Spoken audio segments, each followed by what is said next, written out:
Okay, everybody. So I see that we're recording here, so there's no reason not to start. My name's Sean Benson, and I'm one of your hosts tonight. And I get the honor of sort of starting everything off. I'm going to say exactly what I said last week, which is watching everybody feather in, and the idea that all of us martial artists and probably some non-martial artists who are interested are gathering to watch this. It truly warms my heart because I posted a thing on Instagram to help promote this tonight, and 28 years ago, I saw a photo of Hanshi Legacy, uh, and I decided to do the thing I saw in the photo. And that night I went to a demo, and Sensei Dauphin is pointing to the photo. And it basically changed my life. Truly, 100%, no exaggeration. And so I'm actually a little nervous tonight to get into this with my sensei, but I'm not going to jump right to Hanshi Legacy right now. I'm just going to say thank you all for joining. Punch, Kick, Choke, and Chat, which is the name of our video special that we started last week with Sensei Nicholas Suino. And so what I'm actually going to do is remind everybody, if you haven't seen last week's, jump on YouTube, look for it.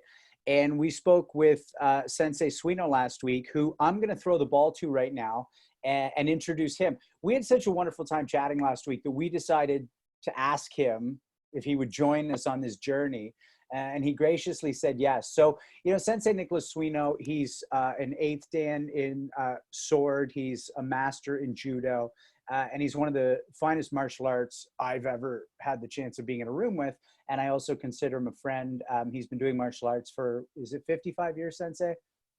Not quite 55, but getting close. Getting close. Okay, so I'm just going to say that it's an honor and a pleasure to have him helping chat with our masters that we engage each week. And I'll throw it to you, Sensei Suino. How you doing?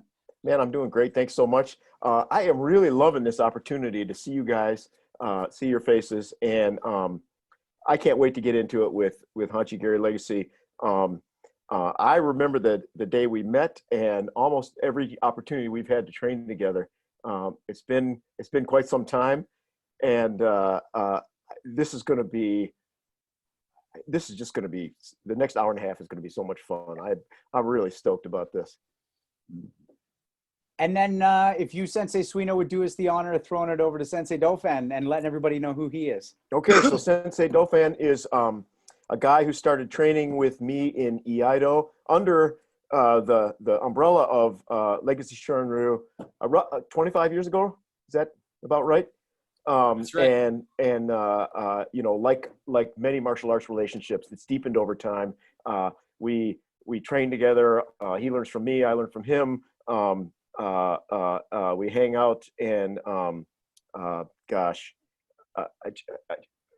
the opportunity for me to become friends with Hanshi and then some of his students has been one of the biggest opportunities to meet excellent people in my life. I'm going to stammer here, so Sensei Dauphin, if you want to take over and carry this forward, we got a lot to talk about tonight, and I'm really looking forward to it. Thanks, Sensei Suino. Well, I'm glad that I get the chance to introduce Sensei Legacy. Like yourself, I remember the very first day I met Sensei Legacy, which was at the University of Western Ontario when I came wandering in as an 18-year-old. And I have to say, it has been the most impactful relationship of my life, has given me things that I never could have got on my own. And just the type of relationship one can only hope to have. It's one of those once in a lifetime relationships. So I'm super excited to introduce Sensei Legacy, who's been going on 50 years of dedication to training in karate and Shorin Ryu karate. A couple of things about him. Well, we're going to get into a lot of things about him, but just off the hop, he's a super diehard Montreal Canadiens fan like myself. So he is an Acadian, so he was born in Jacket River, New Brunswick. And then his path has taken him to many places in Canada, ending up now in St. Thomas. But, at some points in his life, he has lived in Labrador. He's lived in addition to New Brunswick, he's lived in Rimouski, Quebec. He lived in Sarnia for a while. And now he's currently he lived in London. Now he's currently residing in St. Thomas. He was the 1975 Canadian black belt Butokukai Kumite champion. He also has recently been inducted into the Canadian Black Belt Hall of Fame. And, you know, there's lots of accolades that I could list, but Sensei doesn't like that stuff. He doesn't like it when you talk about all these things that he did. So I'm just going to give you a couple of the things that I really admire about Sensei Legacy. One is I find him to be an unchanging person in all circumstance. That's not to say he's not genuine, but if he's under pressure, if he's having a good time, if there's sad times, he remains constant the way that he is. I love his priorities in martial arts. I always look up to the way he will always put karate first, and then he'll put our association next. And then he puts the students in our association as the next priority. And he always seems to put himself forth in his list of priorities. So that's another thing that I really admire about him. He's a leader of leaders. The people in our association are strong leaders. You have people like Janice, Shockey, Scott Power, and John Kettleberger. Like the list goes on of people who on their own, they could go out and they could start their own associations, but yet they choose to stay with Sensei Legacy and follow his direction. You know, as a student, he's a person that everybody can emulate. We all look at him as the sensei. But, you know, one of the things I'm really lucky is that I got to see him as a student with Anthony Sandoval. I got to see him in many different situations, both on the dojo floor, as well as even in his home. He's always the best student on the floor when he goes out. It's something that everybody can look to him as an example. You know, and I guess one of the last things, and I said this, I think in one of my posts this week, is Sensei Legacy's never been a person who hides behind his rank. So often you see people who are high ranking, they get a black belt, they get a 5th dan, they get whatever dan, and then they choose that as an excuse to retreat to the front of the room and not do things anymore. I'm really proud. When I got my shodan in iaido from Sensei Suino, I was actually standing on the floor right next to Sensei Legacy. We were standing right there. As a matter of fact, I think I remember Sensei Legacy that you might have been like a little too tight on Shihoto Sono Ich or Ni, and your sword might have went through the sleeve of your Mansuki as we were doing that particular cut. I think if I remember that. But I guess that's my introduction of Sensei Legacy. I'm super grateful to be his student. I'm very proud that oftentimes people mistake me as his son. There's people even at our tournament who said, came up and said, "Oh, you're Papa. He's the best guy, the best martial artist on the planet." And I miss him so much and seeing him, and I'm so excited tonight to just be having this chat. Thank you, Sensei Dauphin. And, you know, it's funny because I was thinking about this before we started. I was like, yeah, Sensei Legacy is going to hate this. Because Sensei Legacy, how you doing? What's going on? Nice to see you. Good, thanks.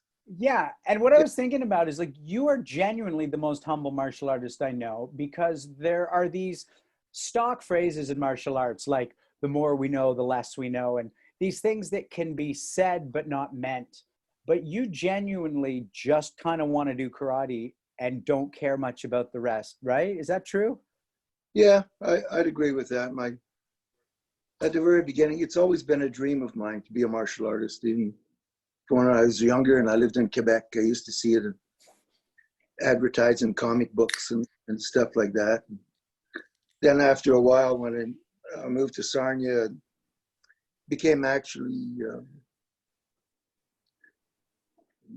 possible to join a karate club where you really couldn't in Quebec back in the 40s and that. So sort of getting lost there. That's all right. So you looked at actually, that's where I want to start. You looked at these things as a kid, the way probably all of us did. Mine was Van Damme movies, and you went, I want to do that thing in the comics. You just didn't know how to do it. Is that right? Yeah, that's right. Yeah. So I just got, made stuff up, broke boards, used a hockey bag, stuffed it with rags and wrote numbers on it. And my brother used to call out 2, 4, and we'd hit that number as fast as we could, yep. On the bag. So we sort of started to prepare ourselves to be martial artists. So we're going to get to your first sensei and walking into the club that first day. Sensei Dauphin? I just want to say Sensei again is being humble, but if you don't realize Sensei Legacy is like a freak athlete. You know, at 13 years old in Sarnia, I have the newspaper clipping at my house. At 13 years old in Sarnia, he was able to throw a football. How far was it, Sensei? 65 yards. 65 yards at 13 years old, right? Like, there's NFL quarterbacks right now who can't throw a football 65 yards. Oh, I doubt that. Yeah. Look, I'm not going to shit on this interview, but there's going to be a lot of what we just saw because Sensei Legacy is going to do exactly what he just did, which is quietly tell a story. And then lucky we got Sensei Dauphin who's going to go, by the way, here's the real story. This is what actually happened. So Sensei Legacy, you moved to Sarnia and you're in the London area, the Sarnia area. Before you start karate, how much of that time do you want to tell us about? And one thing I talked to Sensei Suino about, his reason for joining martial arts. How physical was it in terms of fighting? What kind of fights were you getting into before you understood what martial arts was? Well, when I was younger, I moved around a lot. So and then I moved from a French situation to an English situation. At the age of 8, I could only say 2 English words, mother and father. Mm-hmm. So I had a hard time school catching up in that, and then I didn't have much of interest in it. So I failed miserably, and then eventually ended up dropping out of school. And I knew I had to do something. I unfortunately fell in with a bunch of rougher people who ride motorcycles, and I knew that wasn't. After a very short while, I knew that wasn't what I wanted to do with my life. So I looked for something to belong to, you know, like it was good to belong to those group of bikers because there was a camaraderie and a good, somebody to back you up all the time. But I wanted something a little bit better, something that I didn't want to be 55 years old and have been an outlaw biker or something all my life. So I looked for something, and a friend of mine told me, said, hey, you should go in. They're starting a karate club in London down at this place. You should go and have a look at it. It's probably something that you really enjoy. I really owe that person a lot. So you were a leader in the bike world, right? You were doing well, like in terms of having respect, I'll say. And you literally just thought, no, this ain't it. Like something inside you said no. Yeah, well, I was brought up pretty decent, you know, on the East Coast, and that was a lot of, and some of the things that I saw, and I didn't want to do that myself. I liked the part you were talking about before. Got into a lot of some rough confrontations. Sometimes were more than one. Sometimes it was one-on-one. And when I joined karate, I got to say that I was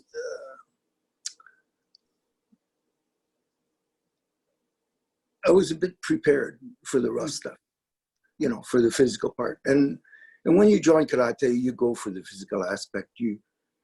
I don't think that many people know about the other part under the water from, you know, like the iceberg thing, right? So most people go thinking getting in good shape, getting to be a good fighter.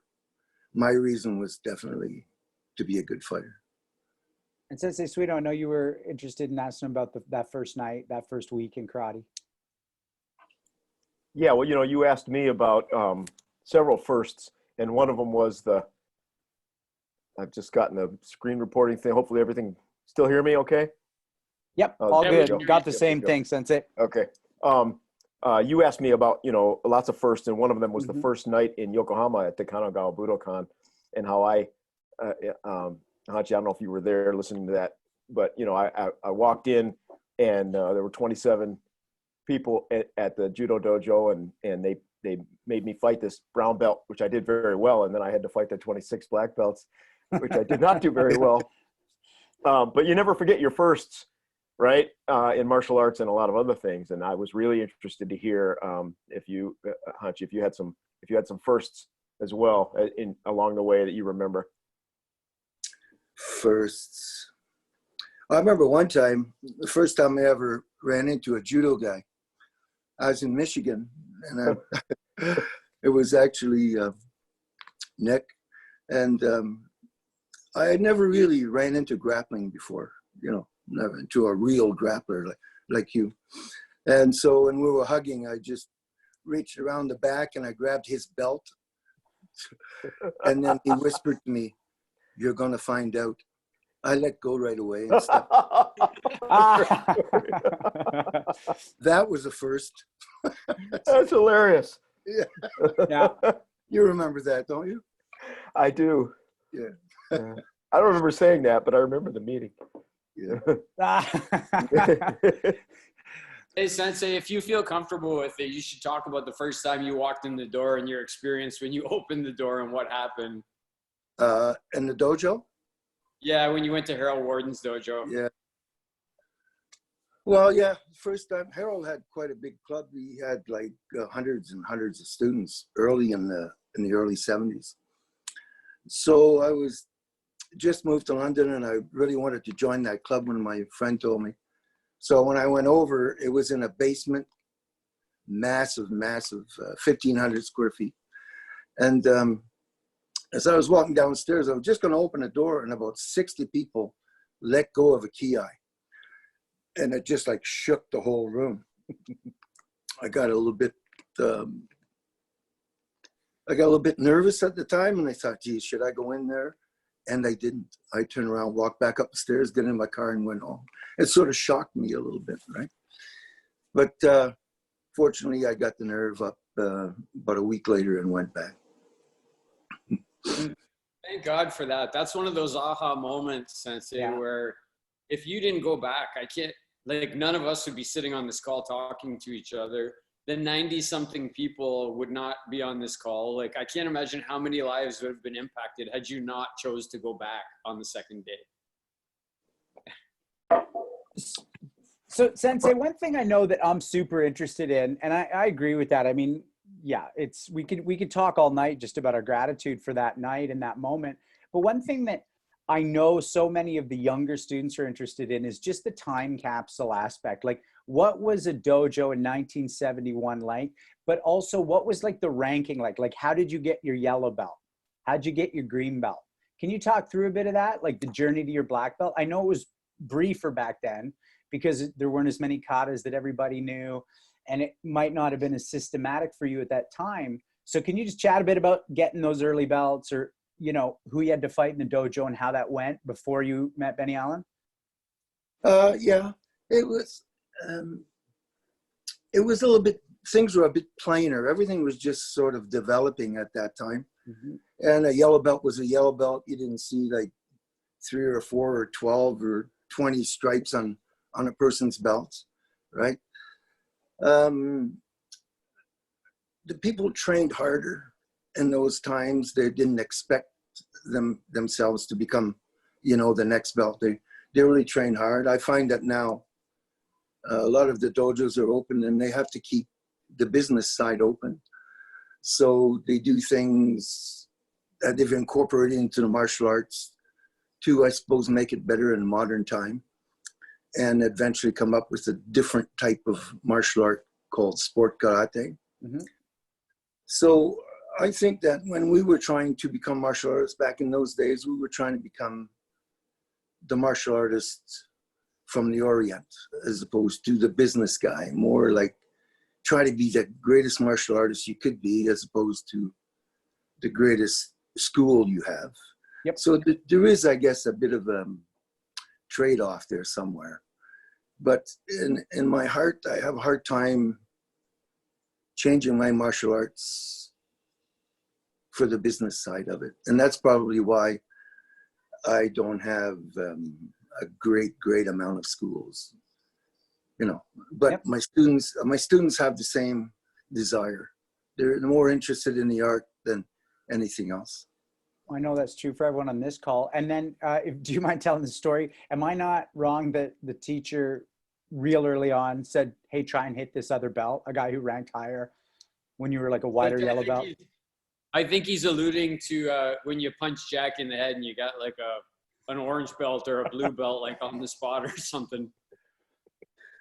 Oh, it was actually when I went to a tournament and I won a tournament. And then when I got back, like and I hate to say that because we're going to mention my sensei's name, right? But I never even had a yellow belt. I started off by going in and within the first 6 months, getting myself moving along because of the fighting side, probably the rougher side of the martial arts. So I liked fighting. I got into that, and I won a few tournaments. And in those days, like I said, it was early, so I got an orange belt, which is equivalent to our green belt now. Yeah, so you skipped a grade through your fighting. And what made Harold Warden say you got to go meet Benny Allen? And tell us about that. Tell us about going to meet Benny Allen. Well, Harold Warden, back in those days, a big high-ranking belt was like a second Dan. Like Wally Slokey was a second Dan. Every time we got near him, our jaws would drop just to be standing near the guy, right? Oh, you want to get me back on there? Yeah, just to getting back to your intro to Benny Allen and why Harold Warden said go to Benny Allen and what it was like meeting him, how that first night or first year went. Yeah, we had a lot of good fighters and that, and John Pearson, Merv Sharp, Jack Dunham, those guys who were like, they didn't want to be fooling around. These guys wanted to train hard. We used to lock ourselves in a 12 by 12 room with a counter on it, 3 of us with boxing gloves on, and 2 of us would stand on the floor, and the third person would sit up on the counter, and the other 2 guys would try to knock each other out. And if a guy got hit hard enough that he got stunned and couldn't continue, he'd sit up on the counter, the other guy would drop in. And we'd do that maybe for 45 minutes to an hour. And when we walked out, the room was just, the walls were sweating and, we were sliding on the floor. These guys. Didn't know what it was like to sit on the counter.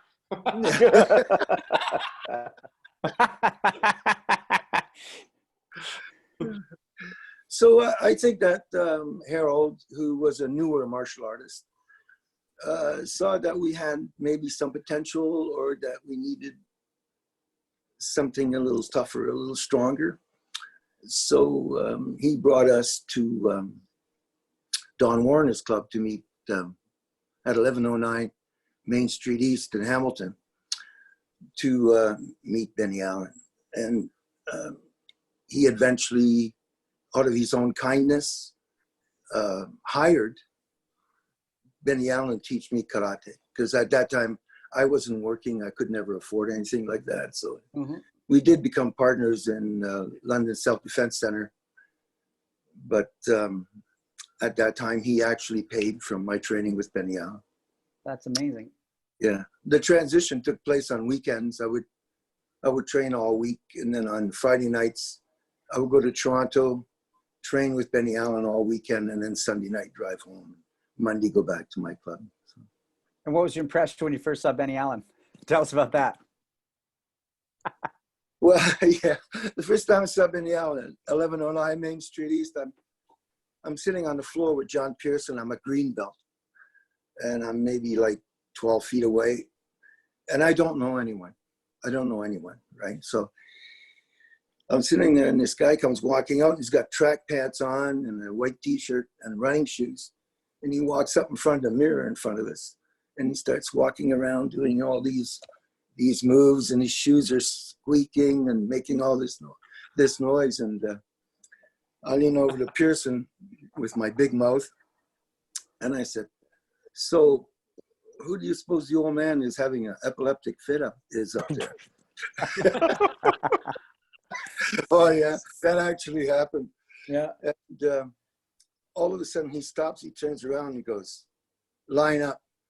Right there, I knew something wasn't going to go right. I didn't know he was Benny Allen, right? And right away, he just pointed at me and said, "You, come over here." So I thought, well, maybe the guy likes me or something, So I went up there, and he just did this. You can see my hand. he just did that. Just dropped his hand on the top of my chest. He didn't wind up, he just went boom, hit the top of my chest.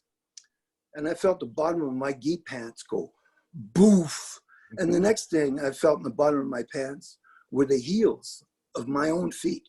When he hit me on the chest, I didn't go back. My knees collapsed and I dropped straight down. My butt hit the floor. My feet rolled up over top of my head.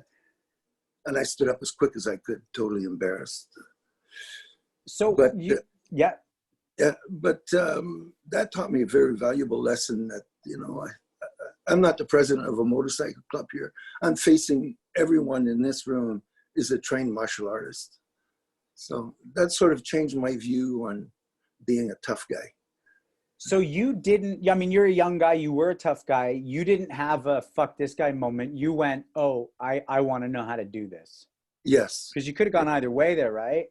And you kind of took the right road, I'd say. I could have, but when he touched me like that, I just thought there was so much more, to this guy. And Benny Allen has a charisma. He had a charisma, right? Yeah. So I just want to read a little something for the people watching. This is on Don Warner's Warner Entertainment site. And basically, if you don't know, Master Soroka was the father of karate in Canada. That's his title. He came in the 50s, did Chito Ryu. And one of his students was Benny Allen, who started Eastern Karate. Now, what this says on this website, some of Benny Allen's top students were Wally Slokey, Teddy Martin, Tony Facchetti, Don Warner, Bill Hines, Gary Legacy. If you don't know that Sensei Legacy who we're talking to, just to name a few. And then what it goes on to say is that the training in Benny Allen's dojo was nothing short of brutal. Only the strong survived. He didn't care if you quit. So was it brutal? Did only the strong survive? And now jump into telling us about that crew, because half those guys, if not all of them, are in the Hall of Fame. You were there on the ground floor of brutal martial arts in Canada. What's up with that? How was it? You did not fool around in Benny Allen's class. Nobody did. There were normally 30, 40 students. Warm up was an hour and a half. Then you had a 3-hour class after that. I remember one time, I think Donnie Warner even admits it himself that one time Benny Allen called him panty waist. That's what he would call guys that didn't, belly up to the bar, so to speak, during fighting time. He got knocked down and he's having a hard time getting up. So he said, get up, panty waster, go home and don't come back.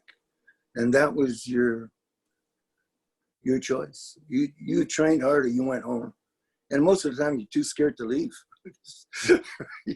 You don't know, right? He's not going to touch you, but you don't know. You're a bit nervous. And then the guys we're fighting with, or the guys that we're training with, the person that made me most nervous was Bill Hines, because he didn't like many people. By that, I mean, he didn't talk very much. If he said hi to you, you were lucky. And during each class, whenever Benny Allen would say, pick a partner and do this, he would always just yell so everybody could hear as loud as he could, Legacy! And everybody would like open up like the Red Sea or the Dead Sea, whatever it was. And he would just be on the other end doing this, calling me over. And he would like jump on my back, and he was a big man. And he'd make me kick up and down the floor while he was riding on my back and stuff like that. Quick question, by the way, to the people sending questions in, trust me, we're getting these. I'm going to feather them in as we touch on those sort of areas. But a question that did just come in that's really relevant to this time, Sensei Legacy, is, were they adults only classes? Was Benny Allen teaching any kids, or was it just adults only at that time? I had never seen children. Yeah. Myself, I had never seen children. Yeah. I don't know if he had children's classes or not. Yeah. So I think that Franco, if he's listening, I think Franco was a young kid, so I don't know. He would be able to tell us if he was here. Right on. Yeah. So you're training with basically what we now know is the best of the best at the time. you're stealing yourself, and it comes time for your black belt. You want to talk about getting your black belt and the lessons you might have learned along the way? You see that there? Yeah. Yeah. All right. Well, Benny Allen is a no-nonsense guy. And when I was young, I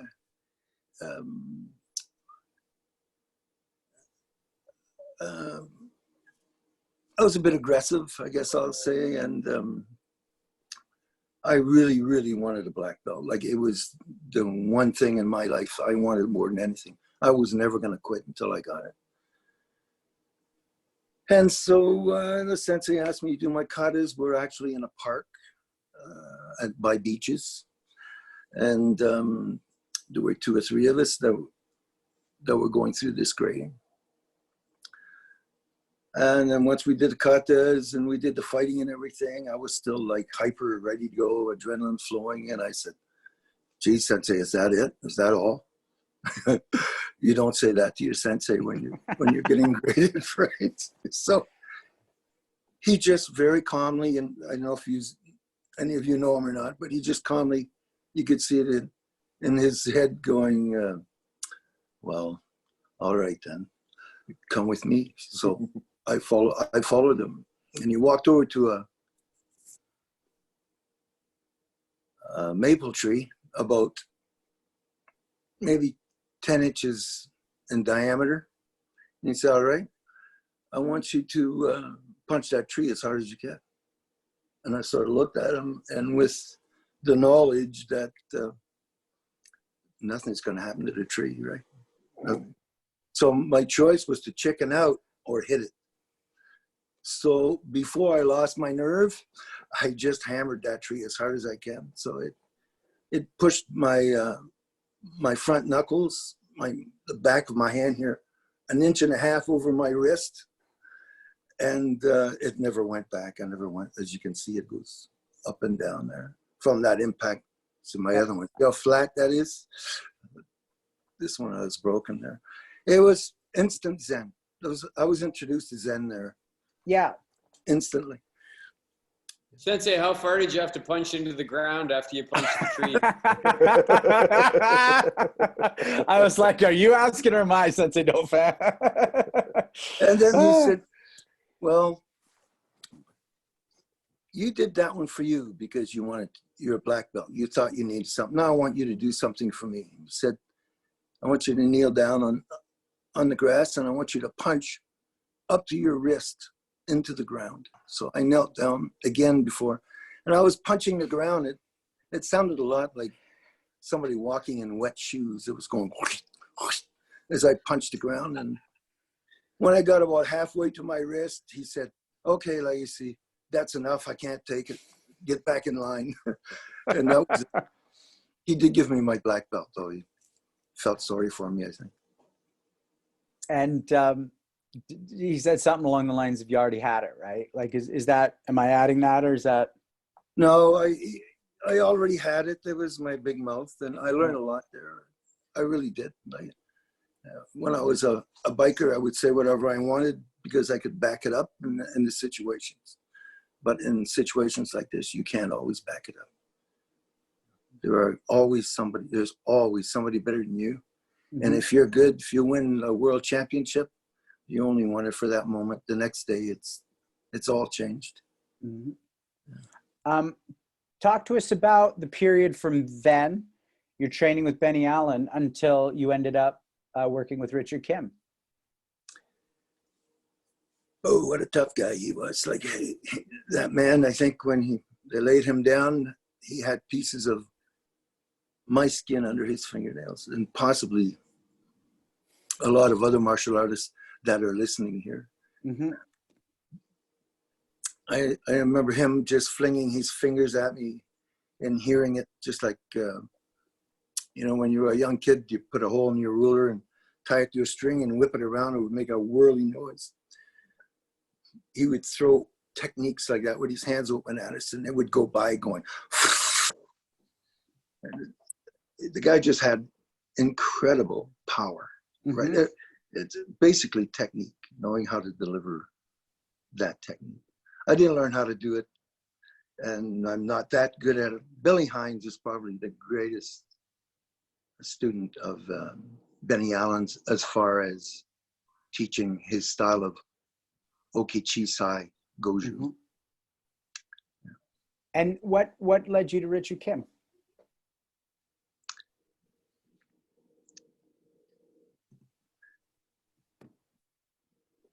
Classical. Sean, can we come back? Can we come back to that, Sensei? There's one thing that a lot of people that you don't talk about much, and it touches on a little bit of the type of student that you are. Could you speak a little bit to what led to Benny Allen actually living with you? Because a lot of people don't realize that he actually lived in your home with you. Yes, yeah. Near the end there, you know, I'm going to tell you because I'm at that age now. There's a point in your martial arts like that you don't have that power, that strength, that you're smarter and, you know, you can probably win fights, but age starts to take over, and that takes away from you a little bit. You want to be always 40, but you can't.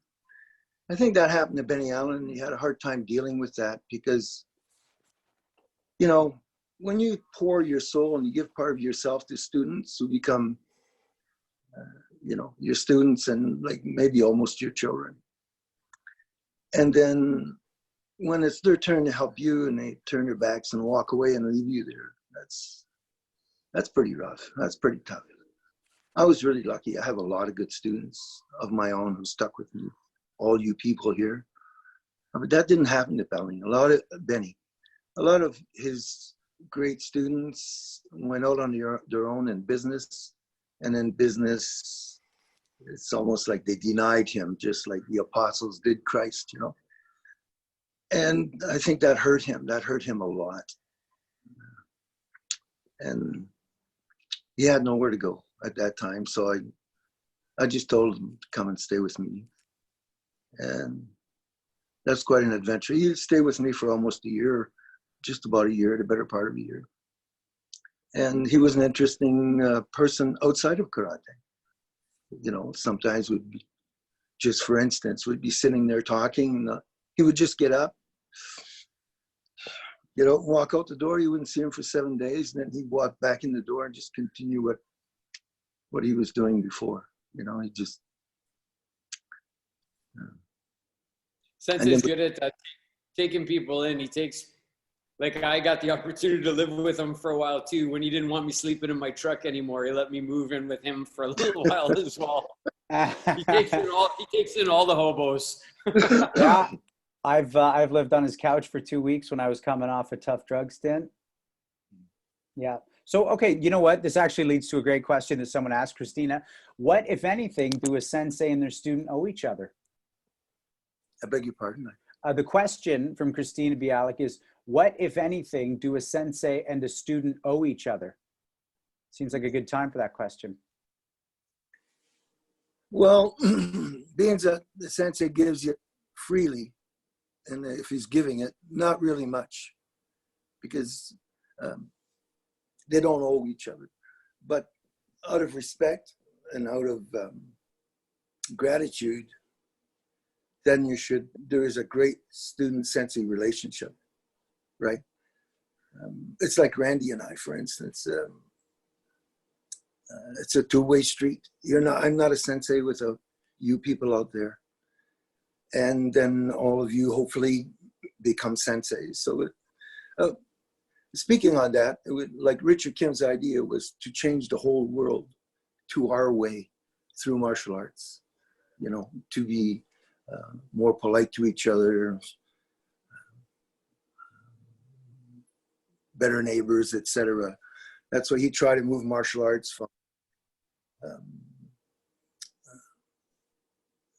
a fighting art into everyone being a doctor and a professor, and move it to that side, sort of a gentleman's club, and taking away a lot from the actual physical fighting.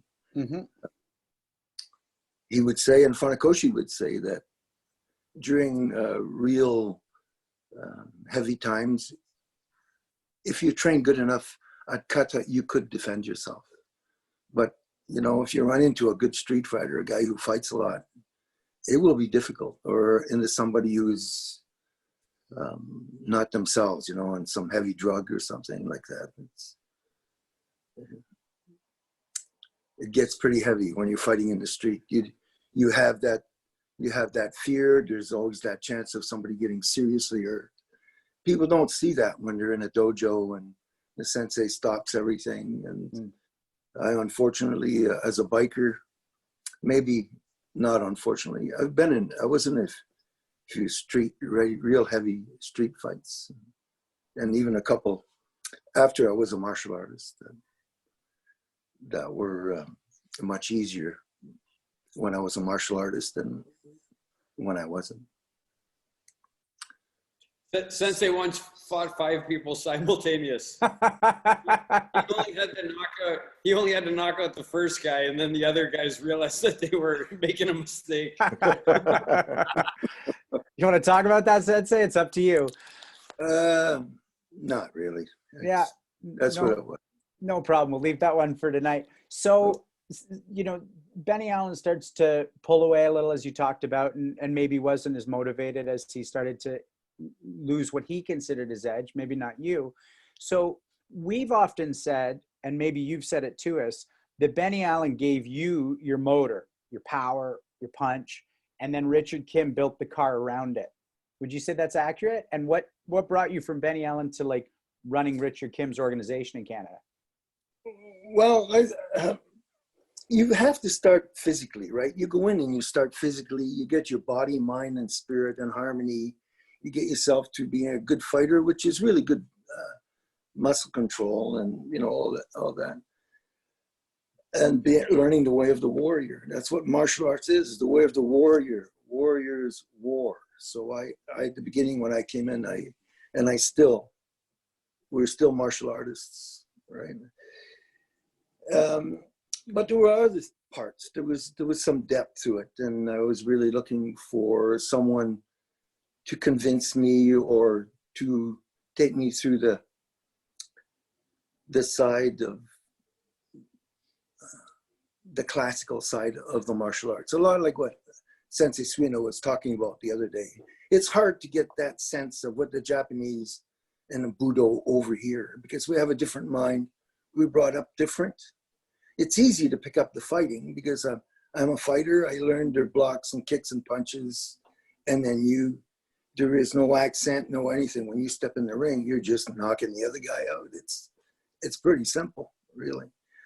But when you want to learn something, when you bring the art to its fullest, you need to learn it all before you can eliminate any of it, right? So I was really lacking on that. And, I could feel it myself.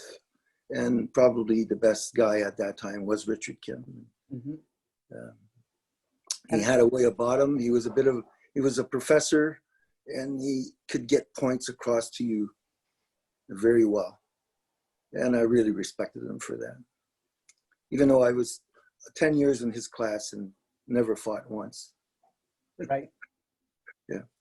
And I know But he threatened the other people, Sensei. He would threaten the Americans with the Canadians, right? Yeah, we'd go down to San Francisco and the YMCA there, and when we'd come down, Leo Laux, John Pearson, a bunch of us would come down and train with him. He'd line all the American people against us. He'd put all the Canadians along the wall and then line all the Americans, which were maybe 4 or 5 more than us, 4 or 5 times more than us. And he'd have them come in to attack us one at a time. And they did that one time for a whole Saturday afternoon. And I'm not bragging or anything like that, but the Canadians were giving the Americans a really rough ride. And then after that, he was a bit embarrassed. So after that,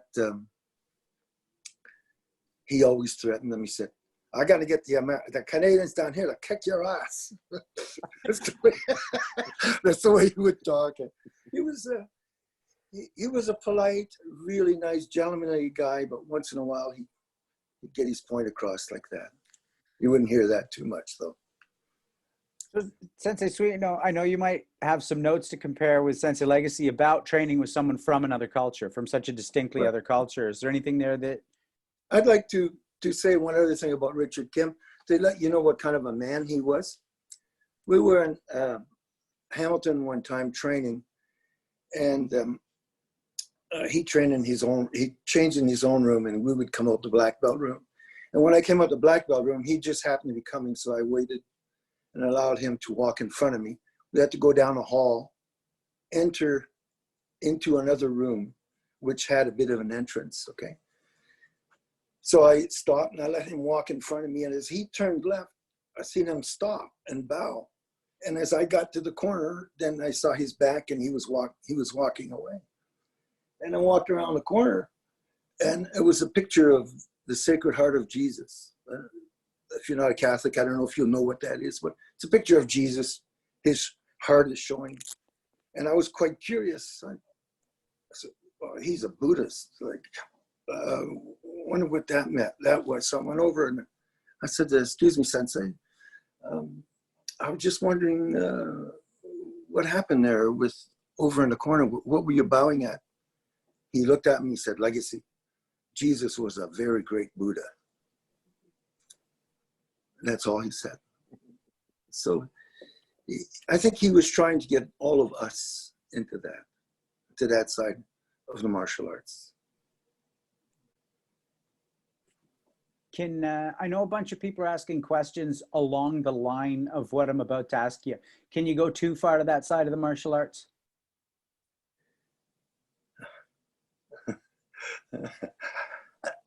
It depends how you're asking that question. Like,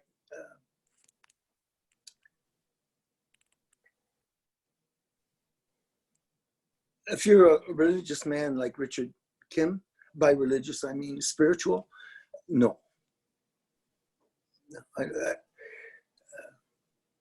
Because that's what we are all part of. We are all part of that. It's just that we do. Some people don't follow, will say Jesus Christ, because they don't understand, or they don't know, or they don't believe it.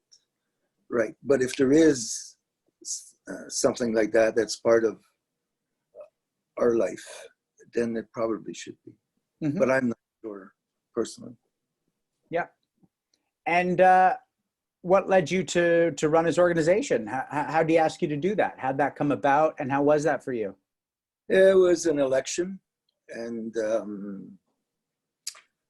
I don't really want to go over what was going on at the time. Things were rough in the Butokukai at the time. So lucky for me, I had a lot of black belts, and we went to the Butokukai elections. Mm-hmm. And somebody nominated me and all my black belts. So I didn't last that very long. As you know, I'm not much of a book guy. So yep. I led the association mainly on the floor, and then eventually I just gave it to Dennis Rabatic, who was much better suited to do that sort of thing than I was. And was that sort of your first experience in, like, I'm not really into the political side of martial arts? Like, you had an opportunity there, you could have run with that, you could have been that guy, and instead you went, I'd rather just train? I'd rather just train, yeah. I've always been that way. I don't know. You know, I wish I could be great like John Therrien or Cesar Bukowski or those guys who really, really had good, strong dojos and big associations and everything. I have one myself, but it's because you guys, you're just interested in training. You get off on the same thing I do, so we train hard, and we're pretty close. There isn't too much else. When we train, we not too often sit around and talk about philosophy and different stuff. We'll go in and we start sweating, punching, kicking. Sensei Suino, you must have had a lot of opportunities with the sword the same way, to go politically instead of let's just go hit the floor and do 3 hours of cuts. Yeah, and probably stayed in that, I mean, I'm still in that in some associations. There's a real challenge, and Hanshi, I'm sure you've seen this too. There's a real challenge because associations in martial arts just seem to bring out the most put it competitive, or you know, if 100 people join an association, right, 15 of them are going to be training hard at the beginning and training hard at the end, but the other 85 are just going to be sucked into this vortex of vying for position and trying to get medals and setting up events. And it just seems like, while the idea of an association is great, it doesn't seem to always lend itself to a great experience in martial arts. That's what I've seen. I'm wondering what you've seen. Yeah. Well, yeah, it's because of the people who run it. They become jealous, I guess is a word, or, you know, as you know, I was going to join into an association in the United States one time, and I didn't do it because the people were a bit, I think they were nervous of, I don't know what they were nervous of. I think they thought I wanted to take over their association or something, but I have no interest in that at all. So this is a great question, because I actually want to ask you this, because I've known you for 28 years and very well for like 24. Like we found our closeness relatively early. I know that you don't want to do that, but have you found that showing up with a bunch of students who just want to learn freaks the fuck out of the people who you're going to visit when an entourage arrives and you're just there quiet and just listening, and they're like, why is he here? What does he want? But you're not even thinking that way? Well, I think it's, you know what that is? I think it's, if it's anything, it's the lack of training. They don't have confidence in themselves. Like, we're all warriors. Like, you need to go in and do the proper training. Mm-hmm. You don't go in for a half hour and hang around. Richard Kim said it, right, Sensei? He taught you that lesson. What's the final arbitrator? He would say that all the time. This is the final arbitrator. You could talk and do all you want, but when it comes to it, this is what is the final arbitrator. That's what allows you to say what you want or stop the other person from saying what they want. That's just symbolic, right? Sensei, we're an hour in. Like, we've gone through an hour of talking, like, just like that. We haven't talked about Sensei Sandoval at all. And we've only got about a half hour to go, but there's a couple other things. There's lots of people on this call who have not, most of the, like, Sensei or Sensei Benson and I, we are intimate with some of these things. But I think, of your fighting days, one of the things that would come up that people might like to know about, well, there's two things. One would be your fight with Sato Katsukai, the first Kyokushinkai world champion. Like, what led you, which that's a time between Richard Kim and Benny Allen. What led you to New York City through Harlem with John Pearson to that? What was it like walking up those steps into that dojo? Who was refereeing? What were you wearing? Fought him? How did you feel that went? I was with John Pearson, and I got invited by Kyokushin Kaikan to go to their dojo and fight Sato. Sato was the very first all Japan full contact bare hand champion. He was a big man. He was big. Again, I don't know if that was smart or not. Just going, I was just so interested in being a good fighter and wanting to fight. I went in there, and Nakamura Sensei was there from Japan, and he was a Japanese. He was then living in New York City, and he was here to have a non-title fight for the next day. And when I was there, I was looking for an association, and I looked at Kyokushin Kaikan because they were known for their rough fighting. So then Nakamura asked me if I thought I would like to try, because I was there to join their association. They probably wanted to see how I was going to handle myself. So he asked me if I want to fight a couple of 3 rounds with Sato, you know, for my pleasure. And it got pretty rough. It got rough.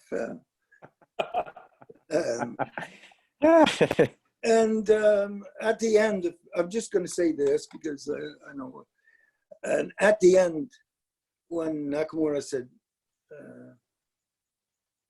Yame, I don't think it was Nakamura, it was somebody else. Yame, I went over and I stood on my line. And when I standing at attention on my line, he stepped across the line and punched me in the face. It's right like in the middle when we're standing there, you know, like gonna bow. He just went like this and punched me in the face. He was so enraged.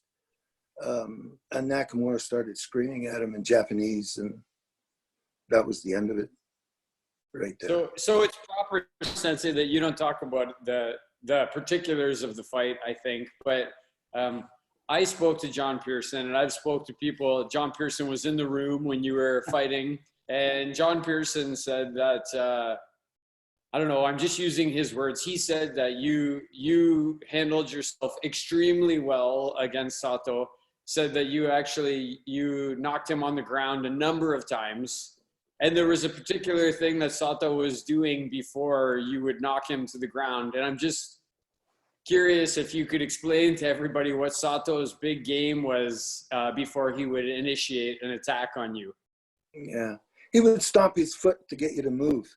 He'd stomp his front foot to get you to move, or if you didn't move, you know, he would have a plan, right? So after the second time, I thought, geez, he's gonna. As soon as I seen his heel going up, I shifted in. I would slam him with a punch. Like I said, I'm not a big man. I'm 5'7". I weigh 172 pounds, and he was probably like 6 foot, and probably, you know, somewhere 200 pounds. And fear had a lot to do with it. You know, you're nervous. You want to get in there. I just slide to the inside and just hit him as hard as I could. That was it. Simple. For the people on the call, if you want to Google that name, it's Sato Katsuaki, Katsuaki, Sato Katsuaki. You'll see him. He's huge. Since he's not exaggerating, he's a really big man. Yeah. Get a young picture of him. He doesn't quite look the same now. He's a bigger, fatter. So let's say, how about sorry, one one, Benson. I think it's fitting, you know, you always talk about Wally Slokey being your hero and a guy that you looked up to from the moment you walked into the dojo.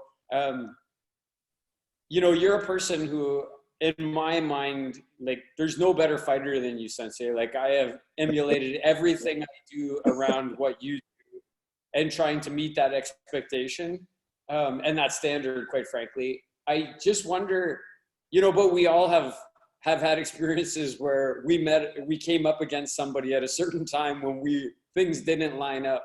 And I'm wondering if you could talk about the first time that you met Wally Slokey and how that went and how that worked out for you. Okay. It was, I was a green belt. That's my defense. And yeah, Wally was like just in his early 20s, 21 or 22. He's a black belt.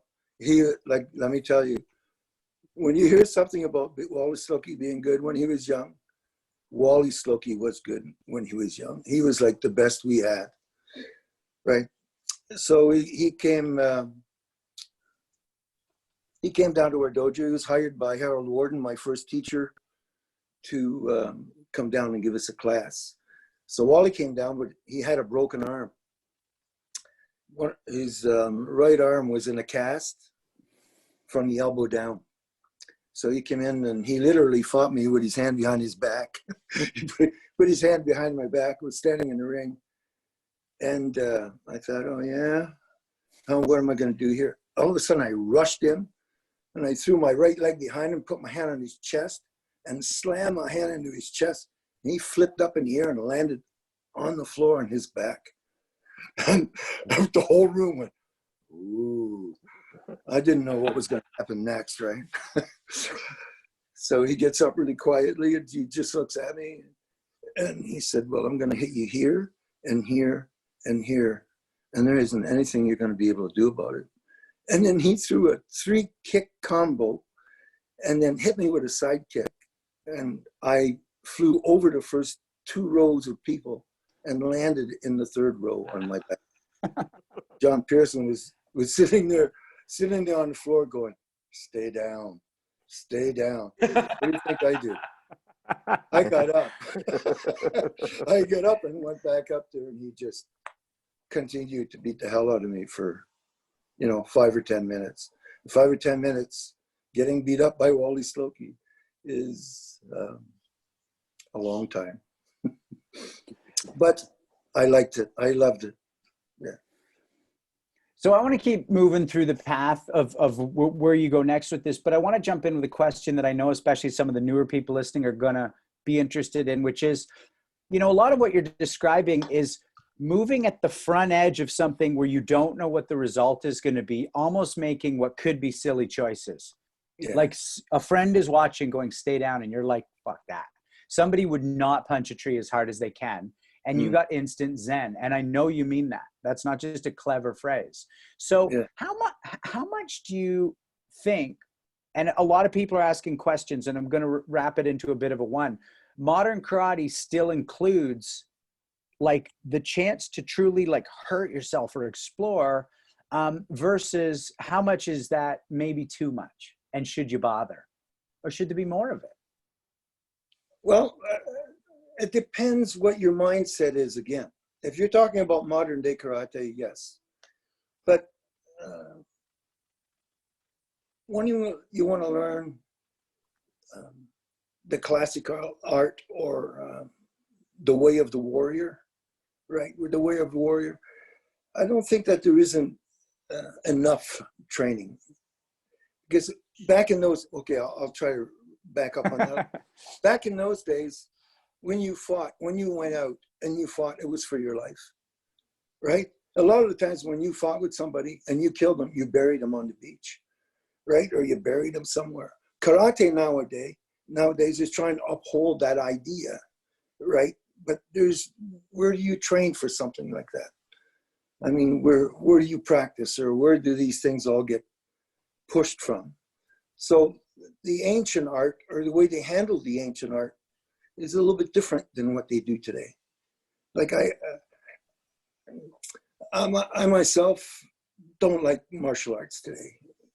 And with all the kids running around with all the different stripes, and they say, well, you put them on that because it makes them more excited to go to karate. Because are you also not, you're trying to build strong minds? Are you not taking away from them being able to understand where they are? Like, you got to be able to know where you are as a human being, whether you're a martial artist, what you know in martial arts. In the real beginning, there really wasn't any belts. And then they got the belts. That wasn't enough. They started putting stripes on them. And what are they going to do next? I don't know. Mm-hmm. Me, it's the information, not the belt. So once you have that information. What's that? Yeah. I'm so glad you're my sensei. So it's, when you have the information, if you're strong enough and smart enough to have the information, you're strong enough and smart enough to know that you're a second guppy on your 3rd belt or whatever it is. Mm-hmm. Sorry, I don't mean to be a smart ass, but that is my personal feeling. No, I really appreciate it. I echo what Sensei Dolphin said. Yeah. All you people out there, ask your sensei how many stripes he got. We do know somebody, Sensei, who once wore all the students wore 14 belts while they were in the class. That's what I mean. Guy was wearing 3 belts. I went to a guy's seminar one time. He invited me to go. And all these students were wearing all his belts, the white belt, the yellow belt, the green belt, and the blue belt. He says, so they don't forget where they came from. What the hell is that? I mean, there are people like that. Sensei, I remember leaving that seminar because Benjamin was with us. It was me, you, and Benny, and we were going to get in your car. And he said, Uncle Gary, why do they wear all those belts? And you looked at him and said, because they're stupid, Benny.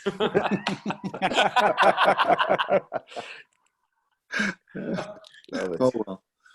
So just so you know, my son's name is Benjamin. I named him after Benny Allen. I named him after Sensei Legacy's teacher. Yeah. So just to tag on to that before we get back into your path toward the White Crane and Sensei Sandoval, and this is from Alden, and it's a bit of a summary of what a lot of people are asking, but so you've talked about the changes in the martial arts and what you've seen becoming too prevalent, what you don't love as much. How should the martial arts change? What, and this will be a bit of what Sensei Russell asked Mike Russell, if you were looking into the future and you could be like, in 10 years, I'd rather it be more like this, or I'd rather it stay the same. What would you say to that? The change has to take place in the senseis. It's the senseis that are changing the martial art, because they're the ones that are giving the black belts before it's time to, or before a person is ready, or that. So what we really need is, what we needed and what's happening now is, they should have a sport karate, but call it something else. But the karate we need to return to is the karate from the ancient days. If you look at their physical training, they train to save their lives every day. They couldn't not train, right, in those days. So I just, that's the art that I wanted to join. The one where these guys, when they were a black belt, people were awed by it. Now you see 13-year-old black belts. I had a lady call me the other day whose daughter is 13 years old, and she's competing all over the world, and she's winning all these things.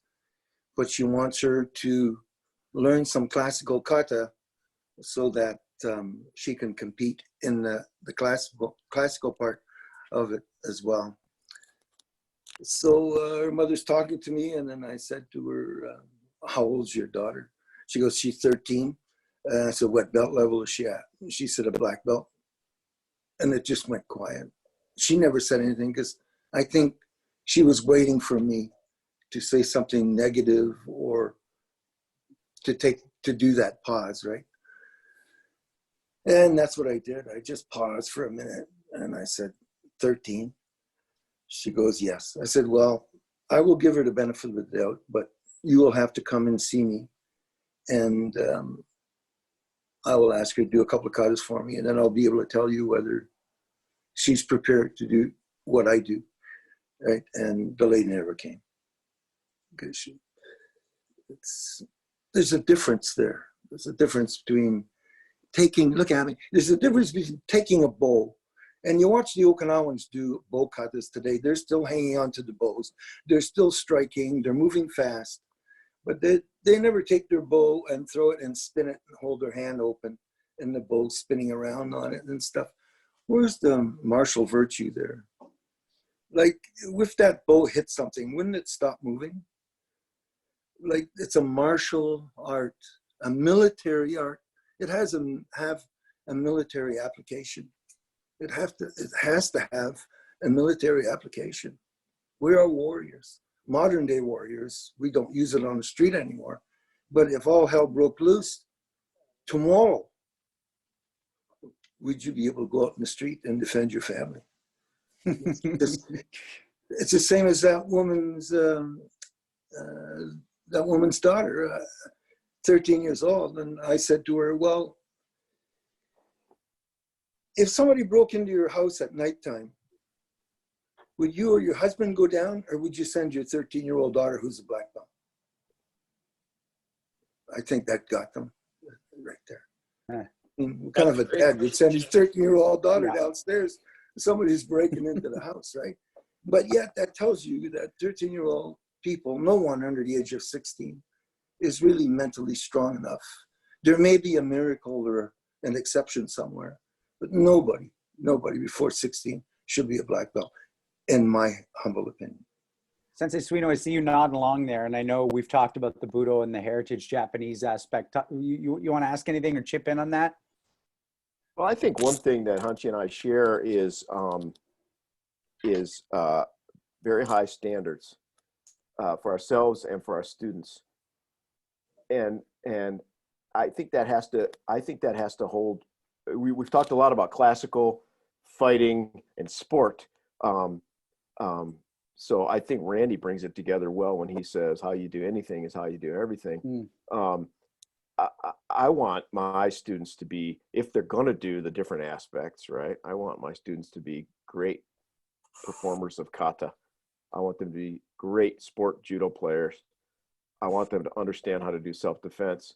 And I think the one thing that is lacking, and Hanshi, you're, feel free to take this further, but is that high standards? Is that if this is really an elite pursuit, then the standards have to be high, and that means not everybody can do it.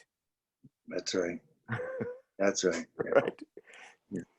Yeah. By the way, I'd just like to mention also that Sensei Suino is also my iaido teacher. He was the guy I went and saw doing iaido and was looking for someone in high standards. And out of everyone in there, I picked him because he was by far the best. This guy went to Japan for 4 years, and beat the Japanese in Japan with the sword. That's how good this guy. Just saying.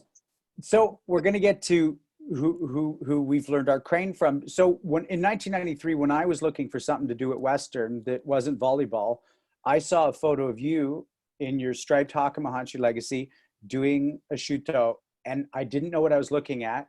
It's what we talked about at the beginning. Sensei Dauphin's pointing at it, and I literally just said, I don't know what the fuck that is, but I want to do that. That picture feels like what I want to do.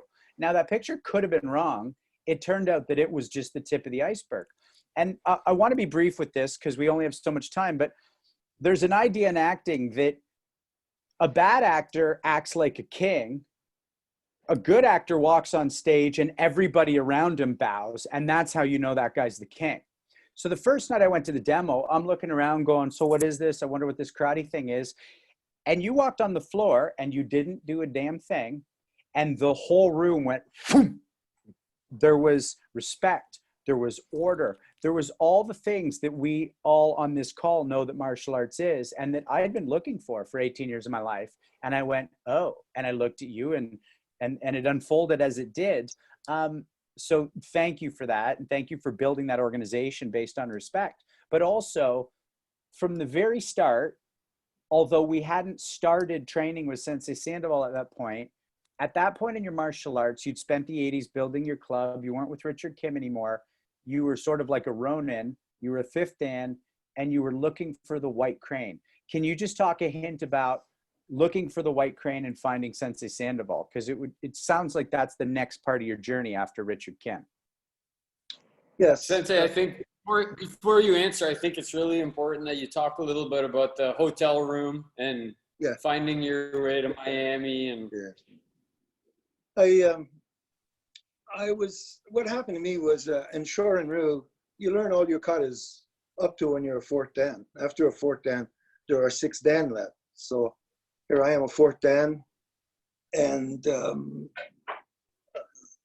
I'm looking like, what am I going to do in the next 6 dans? Like, yes, I could learn different things, start meshing everything around. But I asked somebody, a friend of mine by the name of Terry Macaron from Long Island, New York, who is a very, very famous martial artist in the industry. And he said, what you're looking for, Gary, is the white crane. He says it comes in Shorin Ryu after your fourth dan. And then I asked him as to where I could find something like that. And he mentioned a few people in Florida. So I went down to Florida, and I went to a really, really famous person. I asked him to show me the crane. He made a couple of moves and did a Chinese thing, and it wasn't it. Like, he was like trying to lead me along.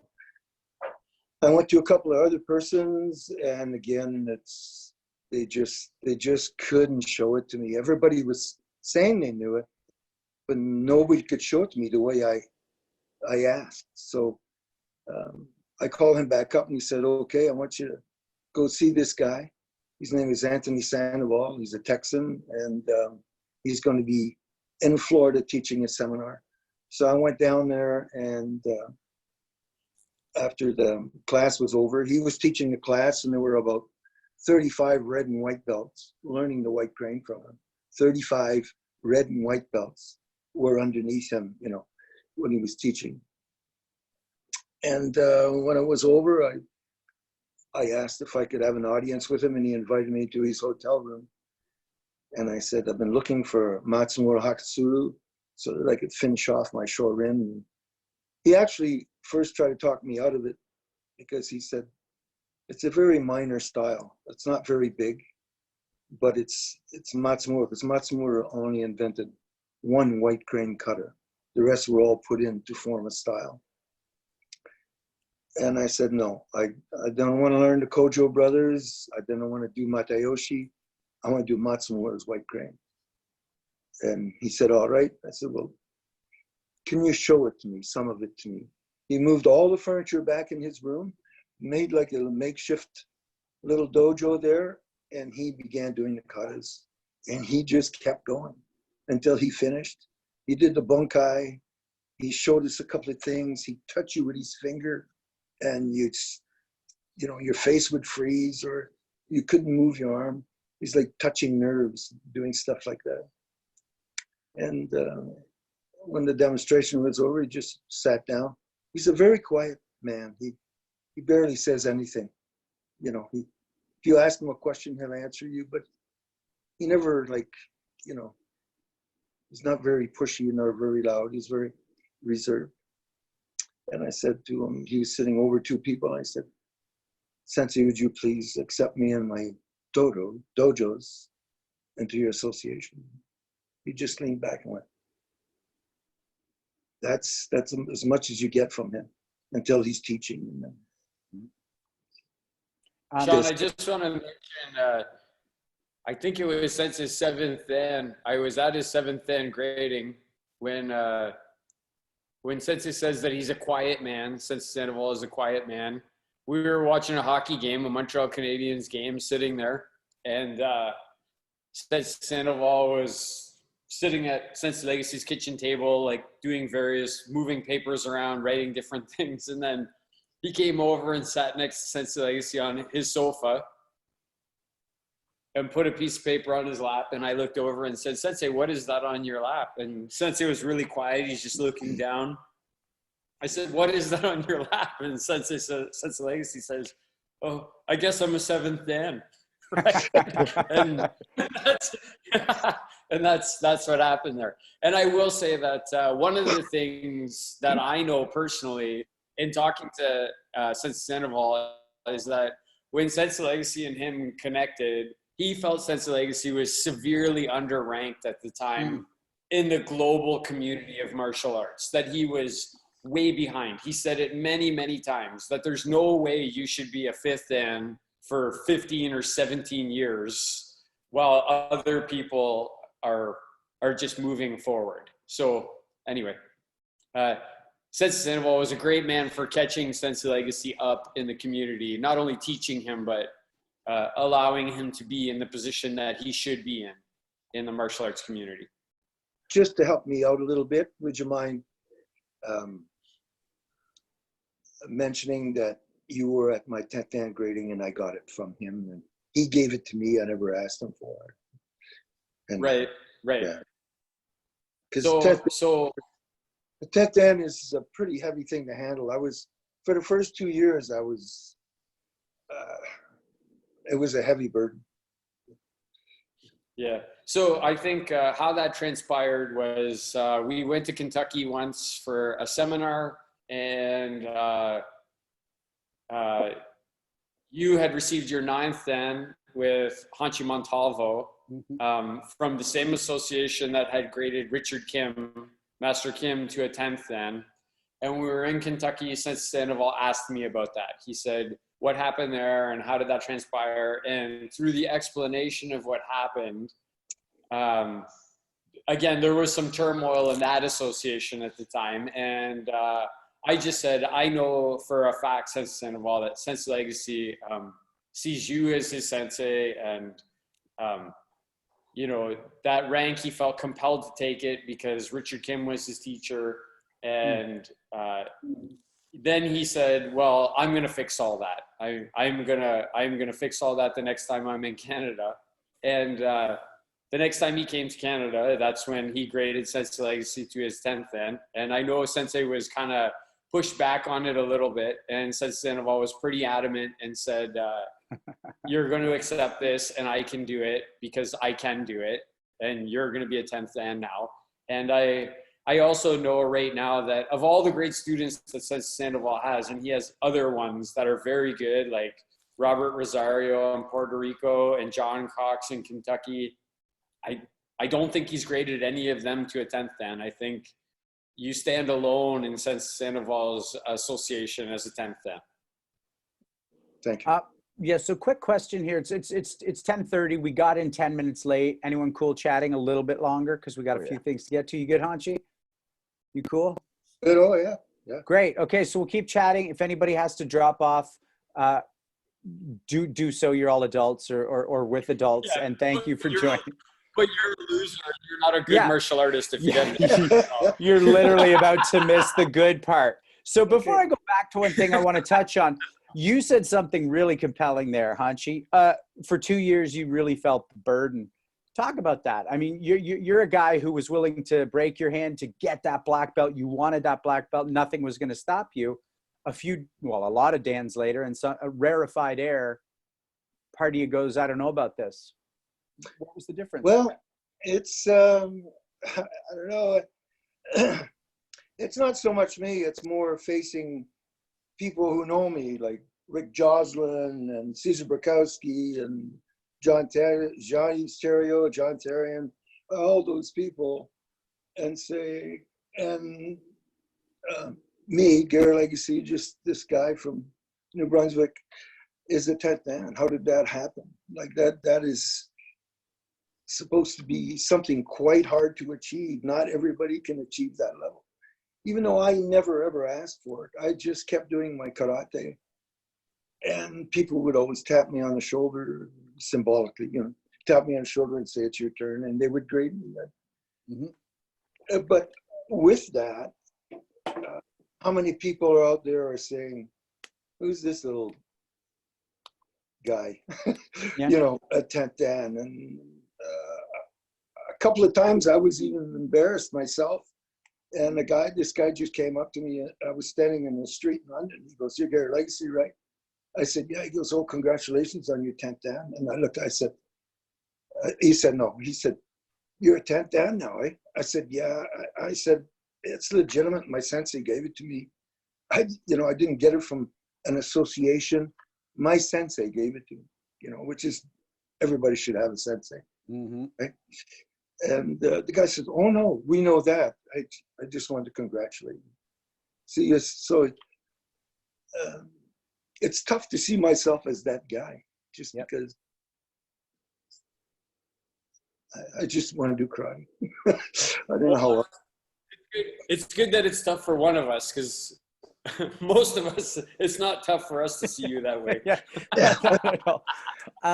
One thing I talked about a bit with Sensei Sweet, I'm just jumping back ahead before we get into a few more questions, is to the people watching, again, when Sensei Legacy is talking about this white crane, he's hunting this down, if I'm not mistaken, Sensei, over years. You're going to seminars, you're paying money to fly places, you're getting basically snake oil salesmen. There's no internet to type in white crane, tap, kata. You've got to go find it. And then when you get there, your gut says, nope, fuck, and you fly home. and wait for the next opportunity. That's right, isn't it? Yes, yeah, that happened 2 or 3 times. I had some of the most famous guys who say they're white grain guys. The hint would be they're down in Florida, and they just were awful. They couldn't do it. That one guy, he showed me, I was trying to find out the Matsumura style of white grain, and he did like 2 different styles right there in front of me. Like he did one Chinese Matayoshi, and he did a Kojo brother, and there weren't anything like what I was looking for. They just, one guy actually said to me, "You have a lot of students, don't you?" I said, "Yeah." And then he tried to make a pitch for me, and he was a real big guy from Texas, who's actually a friend of Sandoval's. He tried to talk me out of going with Sandoval. So, this is just a total side note that, yes, Sensei?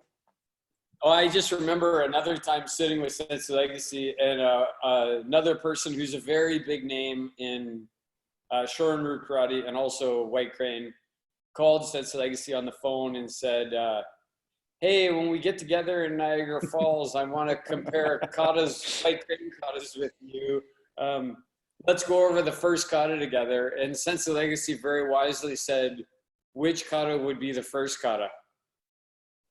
And then there was just silence. And the person said, "Oh, it's Haku Chiku. I'm so tired, I can't even remember. I'll see you in Niagara Falls." And he hung the phone up.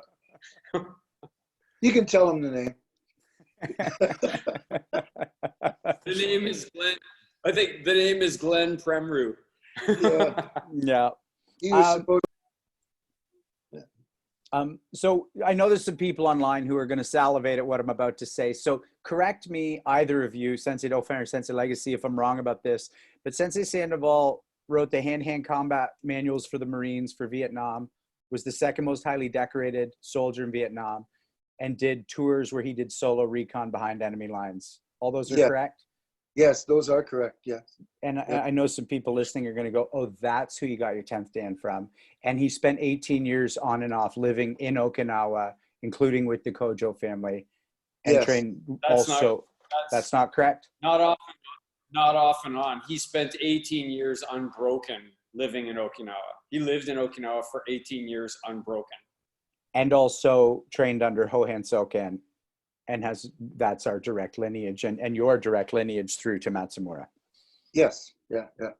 So he's fucking OG. Like, that's some badass motherfucker shit. Pardon me. We're after 10 o'clock, but I know I salivated that, knowing that I'm part of that lineage and have gotten to train with him hundreds of hours. Sensei Legacy, I've got 10 questions for you. It's the questions we're asking everybody we interview. My request is that you don't think too much about it. You just go with your first gut response. Sound good? All right, then. Okay. What's the most effective move in your martial arts arsenal? Punch. Who's the most influential martial artist in your life? Benny Allen. Who do you believe is the most influential martial artist of all time, and why? Who is what? The most influential martial artist ever, and why? Probably Bruce Lee. And just for obvious reasons, yeah. Yeah. Your next 5 years of training in the martial arts, what excites you most about your next 5 years? The next 5 years. Just train. The same thing. Just making it better. You know, it's like if you have a sharp sword, what do? You sharpen it some more. If heaven exists, what would you like to hear God say when you hit the pearly gates? Welcome. Who's your favorite film or television martial artist? Oh, Steven Seagal. Oh yeah, he'd kill any of those other guys. And which celebrity martial artist would you want to fight the most, and why? Celebrity martial artist? Yeah. I'd like to fight Bruce Lee. Fight Jean-Claude Van Damme. You'd kill him. Fight him. Like, he'd be the one. I'd like to fight Bruce Lee just to say it for him. Yep. If everyone in the world could have one benefit, even if they don't take martial arts, that you got from martial arts, what would it be? Confidence. Confidence. Yes. And then what's your greatest achievement and what's your greatest regret? My greatest regret is not finishing school.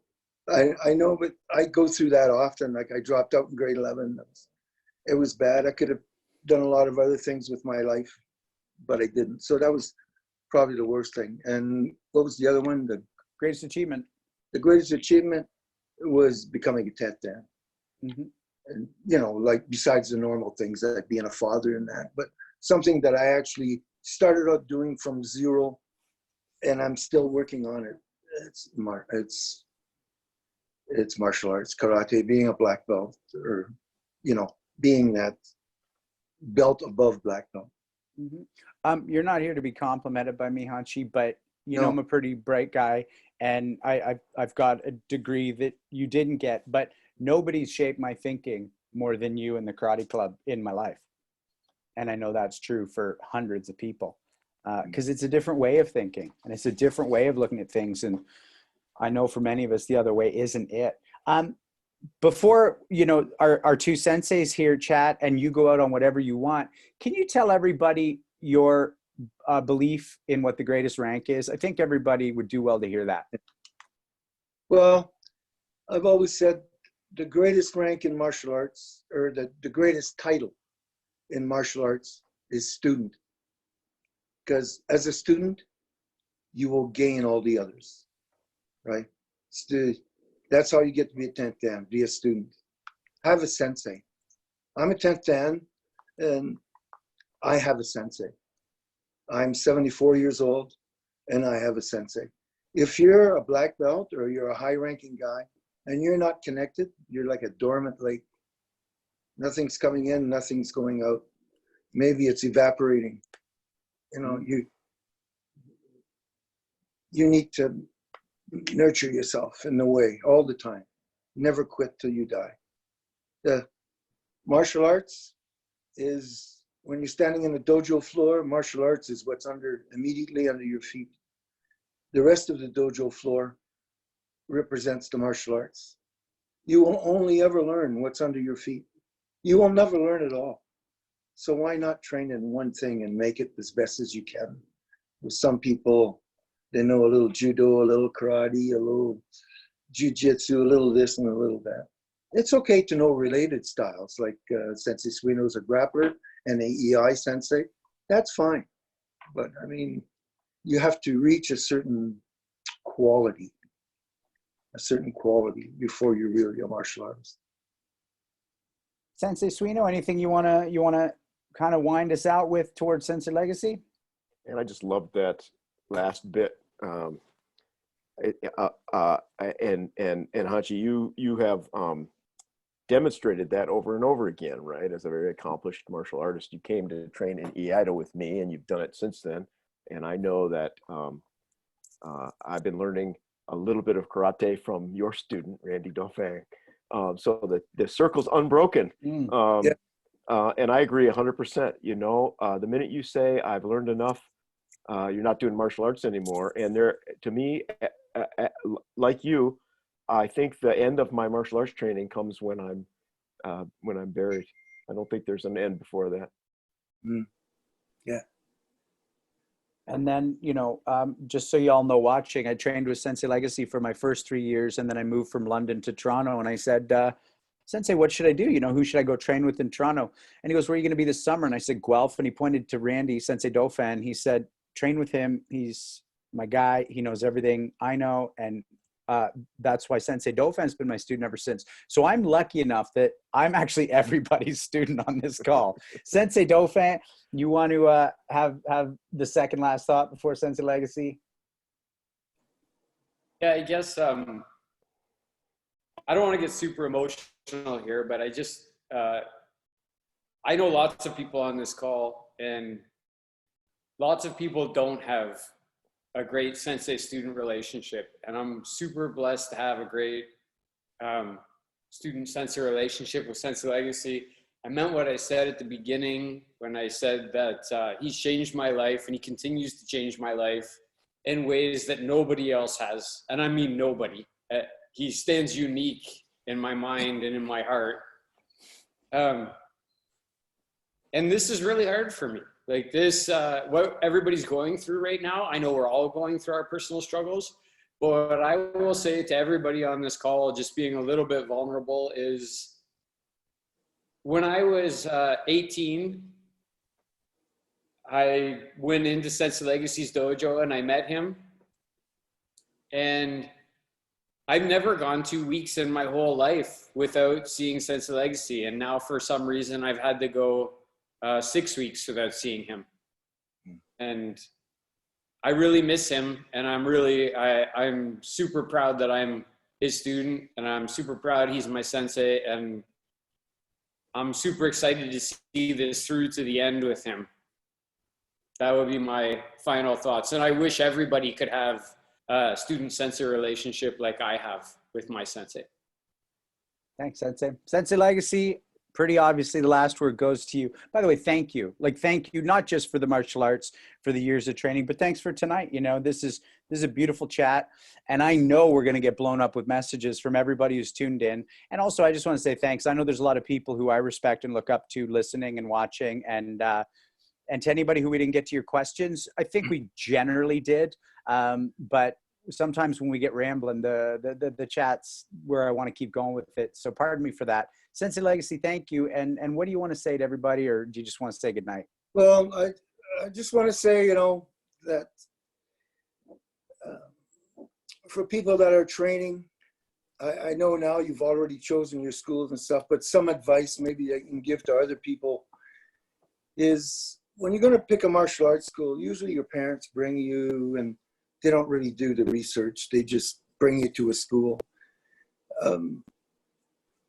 Choose your school wisely, or bring your children to a school that has a good reputation. And always look for the word classical if you can. Try to get a classical school. And then that way, your person will have an opportunity to learn the art. Whereas there's a lot of fly-by-night schools, you take them there, they would have never had the opportunity to learn the art because they themselves never really learned it. Okay, and then once you choose your school, you